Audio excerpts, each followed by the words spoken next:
আসসালামু আলাইকুম। আপনারা জানেন স্বৈরাচার ফ্যাসিস্ট বিগত দিনের জালিম সরকার অবৈধভাবে দীর্ঘদিন 15 বছর ক্ষমতা ছিল।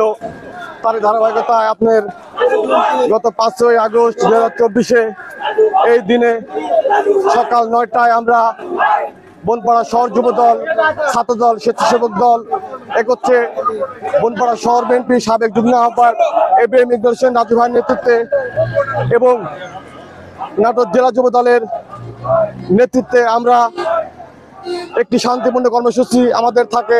সেই কর্মসূচিতে অতর্কিতভাবে ফ্যাসিস্ট সরকারের নিষিদ্ধ ছাত্রলীগ, যুবলীগ, স্বেচ্ছাসেবক লীগ, বিনা ভোটের এমপি, বিনা ভোটের মেয়র তাদের নেতৃত্বে নির্দেশনায় আমাদের উপর ঝাঁপিয়ে পড়ে। তখন আমরা তাৎক্ষণিক ছাত্রদল যুবদল প্রতিরোধ গড়ে তুলি। সেই প্রতিরোধে আমাদের ছাত্রদল নেতা মিলন হোসেন সহ বেশ কিছু আহত হয় এবং ছাত্র সনদ জুলাই যোদ্ধা হিসাবে স্বীকৃতি পায়। তারই ধারাবাহিকতা আজকে 1 বছর ফ্যাসিস্ট সরকারের পলায়নের আজকে বিজয় র্যালিতে অংশগ্রহণ করেছেন যুবদল, ছাত্রদল, স্বেচ্ছাসেবক দল রাজু ভাইয়ের নেতৃত্বে। আমরা এই ধারাবাহিকতা অব্যাহত রাখতে চাই।